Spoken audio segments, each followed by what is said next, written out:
Welcome back. It is Frankie Boyer, and Dr. Franchell Hamilton is with us. It is such a pleasure. You're an author, a surgeon, a speaker, a consultant.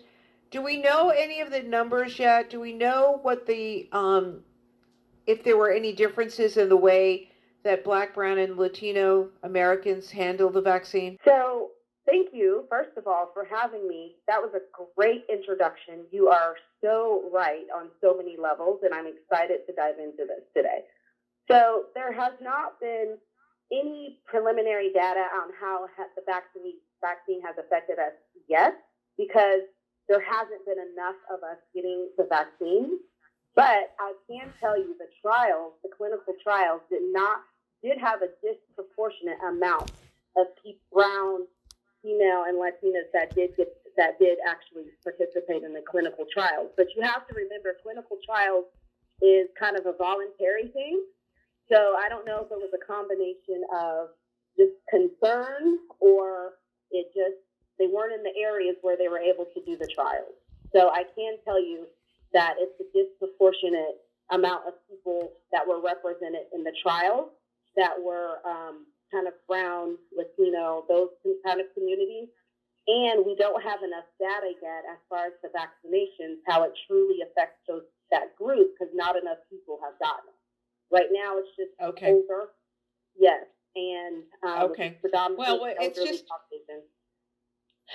I've said on the air, and listen, this is a very personal decision, and everyone is running out, and we're hearing on the news, get vaccinated, get vaccinated. You know what I say?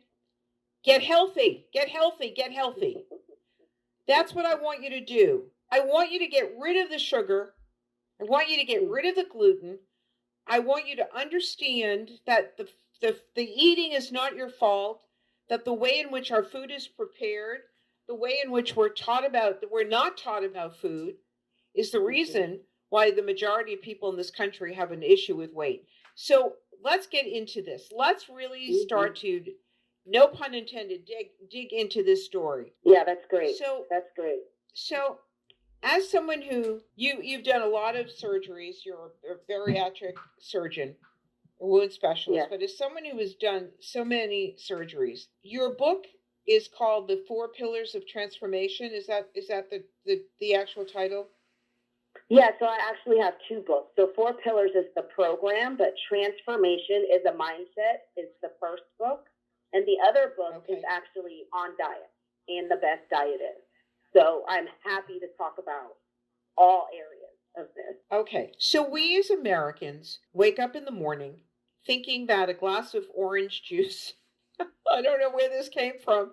I don't know where the orange juice fable came from, but we wake up thinking orange juice is the drink to have. What we really should be drinking is lemon water, but not orange juice. And tell us why. What does it spike? Okay, so let me tell you how that came about. So orange juice, like from oranges you can pick from your garden or farm, which we really don't have anymore, actually is packed with a lot of vitamin C, actual orange juice that you squeeze from the orange. That type of orange juice is not really what we buy in the stores anymore. What we buy in the stores now is orange juice that's concentrated, that has all these additives, that has a lot of sugar in it. So that's kind of where that whole thing came from. So now when we drink orange juice in the morning versus 50 to 100 years ago when we had orange juice, it's now packed with all these things that can spike insulin levels, can spike sugar levels, and actually cause, if you have it every day, start causing you to crave more sugar, and can affect diabetes, long term. So that's kind of what we are in now, this day and age. So that's not what you want to be eating or drinking. So no. Absolutely. So let me tell you what we've learned about dieting in the past decade. There's the paleo. There's the keto. There is so many varieties of eating, and too much fat. I have to tell you that years ago, and I feel so bad because I knew Dr. Robert Atkins personally. Dr. Atkins, my listeners, we used to have the best debates, didn't we? Oh my gosh, we had so much fun with Dr. Atkins. He was the most fabulous man. Honestly, he was so brilliant and philanthropic and you name it, and he did it. But he was very, very wise. And it wasn't that he wanted us to eat bacon, but what he made all of us aware of was that sugar and carbohydrates were not your friend. Refined carbohydrates were not your friend. And that if you could just eliminate them, that would be the best thing. So yeah, and I agree. Yes. So is that where we are today? Does it really matter what the diet is that we're doing? Because now we're hearing intermittent fasting. We had a couple on years ago. I can't remember their name. If you go back to the old days of the RPT show, let me know if you can remember that couple that came on. They were talking about aging well and minimalist and ate very little food and felt that was the key. That was the key to aging better. They were at a seminar that so many people at Harvard were at, including Michael Roizen and David Sinclair. And we were all there at this conference, and I had them on my show, and they were fabulous. And they said, you just have to watch what you're eating and cut your consumption down to a quarter of what you're eating as Americans. A quarter. And this is going to be a good 15 years ago. I don't think much has changed since then. I think that we really need to understand, and you better than anyone else, this is your life dealing with obesity. And I want people to know it's not a moral issue. They shouldn't feel badly that they're fat. They shouldn't feel bad about it, that they're overweight. Yeah, I agree. Explain to us why. So, and actually a lot of this is summarized in my book, And the Best Diet Is. There's so many diets on the market. You mentioned several, not to mention Mediterranean, not to mention now there's just low carb, not keto. Like, what's the difference, And so I kind of summarized this in what actually we should be doing now. And you're right, a lot of us aren't educated on what we should be doing. So one of the things is, first of all, I do think in general, Americans overconsume. I think we overconsume and we eat too many calories, and that also triggers us, obviously, for weight gain. But there's so many other factors into that. Nowadays, a huge factor is our lifestyle, right? Everything is go, go, go. Everything is fast, fast, fast. So a lot of us reach for the quick and fast, and that's usually not the best option for us, not even close. And so that's one of the reasons in general, 3/4 of Americans are either overweight or obese. It's because of our current lifestyle, which includes faster food. So essentially, you need to stay away from the refined carbs. The refined carbs that are not good for us actually started a long time ago when we went to war. And I kind of talk about this in my book. This is when our food turned bad and not for us. Absolutely. Okay, when we come back from break, we have to, they had to put preservatives in them and additives and all of that. Yes. And when we come back from break, we're going to talk more about why we're so fat as a nation and what we can do about it. I know that you're a big fan of intermittent fasting, and we'll talk a little bit about that as well, which I have been doing for about 6 weeks now, and I'm loving it. Seriously, I'm going to give you my, you get used to it. We're going to take a quick break, and I just had a swig of water. I just want to share with all of you, drink your water. It's so important, and it will fill you up, and it's probably why you're so hungry is because you're dehydrated. Stay tuned. We'll be back in a moment. This is Frankie Boyer, WADK, WCRN, and WACE. Welcome back. It is Frankie Boyer, and Dr. Franchell Hamilton is with us. She is the medical director of the Acute Care Services in Texas. She's an author, speaker, consultant, and drfhamilton.com is the website, and you'll see how gorgeous she is. Okay, welcome back, doctor. Let's talk about what do you recommend, because people are not understanding that the alteration of our food, the genetically engineered foods are really causing havoc and causing us to want to eat more. And these additives, our bodies are not familiar with them. And so give us the rundown of what, besides the whole foods, and we know what we should be eating. We know what we should be eating. We've got to get rid of the Franken foods. We've got to get rid of them. No, I agree. These processed foods that we put on to, that a lot of grocers and stuff have added to the food to make them last longer, are actually hurting us. It is changing the genetics of our bodies because our bodies are used to processing and doing things one way, but once we get these additives, it kind of clings on to different molecules in our body, and it actually can change the genetics of things. So much to the point where females, it also affects your unborn child if you're pregnant. Things that you eat can then affect your child in utero. And so we've really got to be careful on how we eat. Genetics now plays a huge role in overweight as well as our metabolism. But the way we eat is affecting that. So if we eat cleaner, we could actually have better metabolism, better immunity, and it won't affect our genetics, making us more prone to things like breast cancer or colon cancer. Believe it or not, food can affect that. Gaining weight can also, being obese, affect the genetics, allowing us to have problems that we normally would not have had. So it's very important to be aware of that. And by the way, the comorbidity issues with COVID are frightening. And that's why I'm saying, and I have been saying, we're not sitting ducks. We must take control for a year now, that this is no longer just about COVID. This is about taking care of yourself. There are people that are suffering with cancer and heart disease and other issues that are not dealing with them because of this disease, because of this, everything is COVID, COVID, COVID. And we've let everything go to the wayside, including our own life expectancy numbers, which have dropped radically.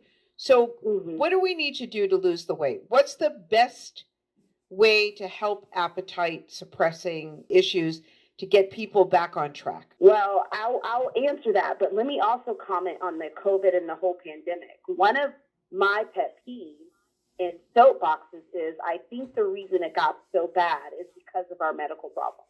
I know several people got sick, right? And we could name several people who were young and healthy, but the diabetes, obesity, hypertension, and some of these other comorbidities really got affected if they caught COVID. So we can, in general, in the event we get viruses, common colds, our health affects how we respond to those. So that's another thing I just kind of want to add in there. The other thing, your question was, we've really got to be careful with weight loss suppressants. I mean, as a bariatric surgeon and medical weight loss clinic, I do offer that as an option, but that's not my go-to option. The best thing to kind of control your appetite would be really and truly change the way you're eating. I think that everybody should be not so much a low calorie, because if we get too low, we can actually slow our metabolism down and our bodies will think that we're starving. So then everything we eat after that, we just gain. But we definitely need to choose our foods correctly. And there's natural foods like healthy fat, like dense carbs, like wheat and certain grains, it can be gluten-free, that actually help suppress our appetite, that you can use it that way without having to be on a pill, so to speak. Wonderful. Intermittent fasting. I'm loving it. Is it, do you like it? Is it good? Is it good for us? Tell me what the truth is. Okay. So this is actually one of the diets I talk about in the book, because this has also come up. So I actually like intermittent fasting, but there's a way to do it and there's a way not to do it. So the way we're listening. We're listening. Go ahead. And I've read the clinical trials on this, is that you can do a fast where you eat. You have a 8-hour kind of eating period, and then you can do a 16-hour of a fasting period. You don't want to chop down your eating period to 3-4 hours. That's too small of a time frame. You will actually end up regaining that way. And so you need to kind of spread it out over the course of the day. So depending on what time you wake up, during the day, pick about 8 hours where you're going to eat. Spread it out and make sure they're healthy meals. The studies show that during your eating period, if you eat junk, it's not going to benefit you just because you're fasting for 16 hours. You can't eat bad food during those 8 hours and think those 16 hours are going to protect you. They're not. You still need to eat healthy. But intermittent fasting daily for 16 hours off, eating 18 hours on, has been shown to improve health and to also help people lose weight. The other way people are doing it is every other day eating. And it depends on your lifestyle, which is going to work best for you, because this has also been shown to help, where you do more of a liquid type of diet one day, healthy liquids, and then shakes, protein shakes, etc. And then the other day you have your healthy food. So those are pretty much the two recommended ways to intermittent fast. And can you do this indefinitely? Is there certain periods of time? Tell me the best. So people who do kind of the 8 hour on, 16 hours off, you can actually do it long term with minimal side effects. Your body eventually gets used to it. It's one of those things that you need to decide if that's what you want to do and stick with it. Because if you do that for 3 to 6 months, and then you go back to eating all day, every day, you'll gain weight. So it almost has to be a lifestyle decision, which a lot of things do. The every other day fast is temporary. It's usually 3 months. That's usually a 3-month increment. And then you just pick up healthy eating. So I'm loving my intermittent fasting, which I do. I spoke to the doctor the other day, and so I was doing a little bit too long a fast. So I'm now doing 7 hours of eating and the rest is fasting. And I do have my coffee alternative with my cream mid-morning. So I don't know if that's considered, is that breaking the fast, having cream, or no? No. And you can have like healthy fats, whipping cream. I've done coconut oil, you know what I'm saying? Healthy fats is fine. So that's okay. And again, as long as you're not starving yourself, you're still able to exercise without feeling tired. And this is something it's a no-brainer. It's just a no-brainer. It just means discipline. It just means that at 6:00 at night, that's it, you're done eating. 5:00 at night, you're done eating. And it's working for me. So we're going to take a quick break, though. We will be back in just a moment. We have the doctor for one more quick segment as we wrap around the hour, and we'll be back in a moment. And doctor, give out the website, please, where you can get books and all your good things. www.drshamilton.com for all the books and updates. Everything is there. And we'll be back in a moment. This is Frankie Boyer, WADK, WCRN, and WACE. Stay tuned.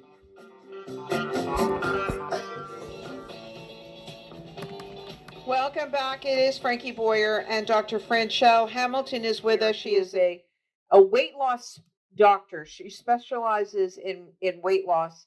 And we're talking about all the different ways to really and truly get back on the right path. Movement is critical. But you say there are 4 pillars of transformation, and I want to go right to those 4 pillars. Go ahead, let's talk about them. Yeah, so I created this 4 pillars of transformation program in my practice because I realized that people would lose the weight and then regain. And so there has to be something else than just a pill or a diet and exercise plan. I had to figure out why they were regaining. And I realized people have developed roots in different areas of their life. And that's where the 4 pillars of transformation comes from. We have to identify the roots, whether it's the environment, whether it's behaviors or bad habits that they don't even realize that they have, whether it's medical issues that are undiagnosed causing and triggering problems, or whether it's mental or mindset, emotional things that they have roots or strongholds in that's preventing them from doing what they need to do. So that's kind of the way I practice medicine, and that's what the book Transformation is a Mindset is about, the journey to changing your input and change your world. It's about identifying roots or strongholds so you can become the healthiest person that you can be, and figuring out where are these roots coming from. Why aren't you able to lose the weight? Why aren't you able to give up sugar? Why aren't you able to get on an exercise routine? Like, what's really causing some of these things? It's really, if you can identify why you're so stressed or what you want to do, Yes. but you were just sharing with me during the break that the biggest problem, and for me, I just want to say that when I get through eating and I'm very satisfied, I don't deny myself one thing. I break my fast with I have a couple of nuts that I love. Sunflower seeds, believe it or not. That's how I break my fast with a few sunflower seeds. Sometimes I'll put a tiny little bit of peanut butter and jelly that are all from fruit. Of course, the jelly all from fruit, no sugar, and the peanut butter as well. And have that, and it's so satisfying. And just a couple of a tablespoon, a couple of tablespoons is just wonderful. And then I have my vegetarian dinner and my broccoli rabe and my cauliflower and just some really delicious veggies that I use wonderful sauces, and I make all kinds of creative things. And then when I stop eating, I'm full. It's like I feel satisfied, and I just feel satisfied. Now, I don't want to feel deprived or denied. These are not times that you want to feel denied or deprived. Yes. So And you yeah, just don't. one And other but I just want to make one point real clear, and then you can have the floor, doctor. I want people to understand that when you're done eating, there is a discipline that no matter what, nothing else will touch my lips until the next day. And if you can get through the night, it really is a major hurdle, because then you're busy in the morning and you get going, and it doesn't, it just, you forget about it, and the hunger comes and goes. If you drink enough fluids, it really does. I'm telling you, it does. It's a nice routine to get into. But you were sharing with me that the blood sugar levels, that's why you don't want to do this. You don't want to eat before you go to bed, and do share with us what happens. Yeah. So I want to comment on you made a good point. Like, one of the things, and I talk about this in 4 pillars and transformation of the mindset, is the why.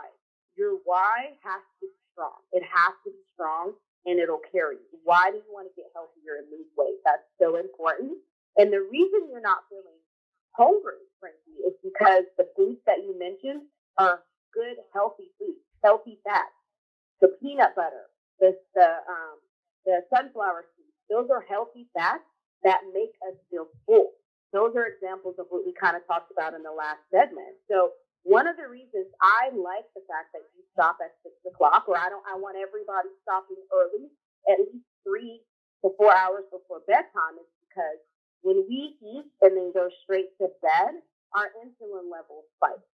And essentially, that causes us to weight gain, believe it or not, because our body, instead of sleeping and doing other non-functions that it's supposed to do overnight as while we're sleeping, it's trying to digest all that food that you've just eaten.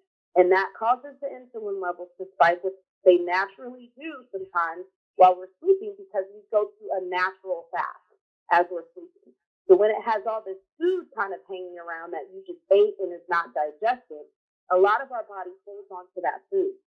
So it's not going anywhere. That food that you just ate overnight, because we're not energizing our bodies at night and a lot of our natural functions shut down, it turns into fat.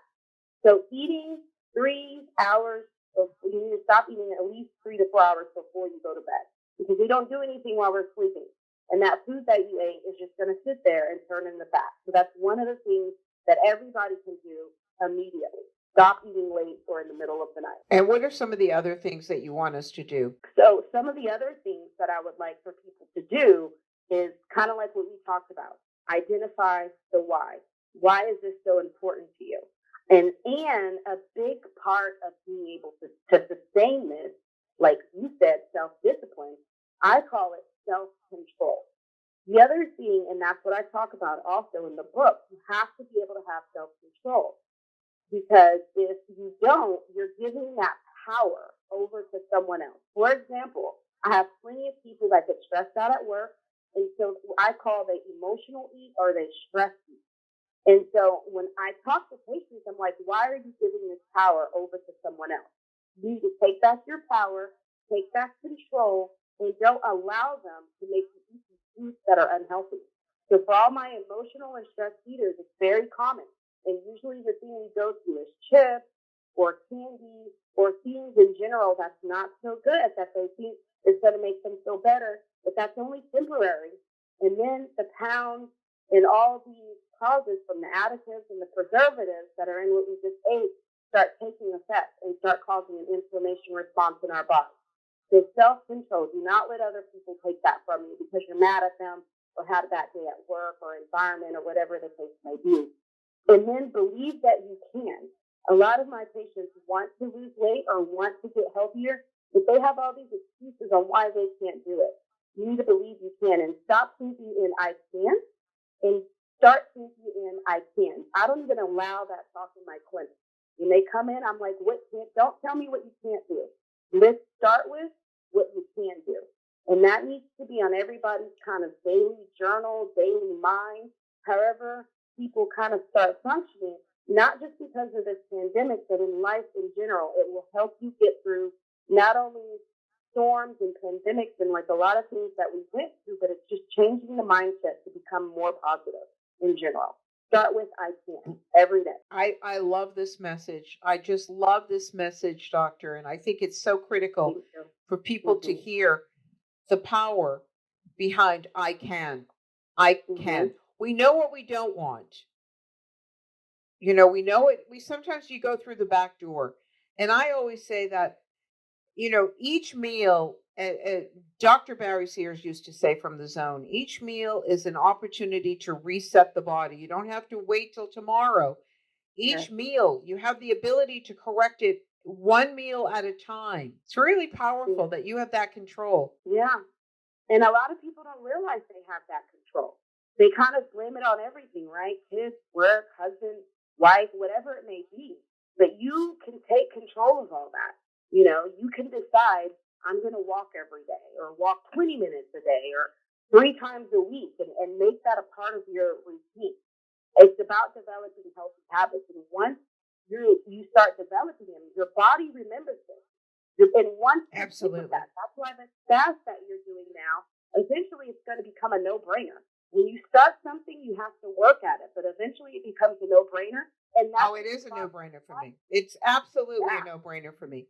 Yeah. All right, we have had such a lovely time with you. Thank you so much, Dr. Franchell Hamilton, and we'll have you back again. That's for sure. Give us the best website, please. Yes, that is going to be www.drdrshamilton HAMILTON.com.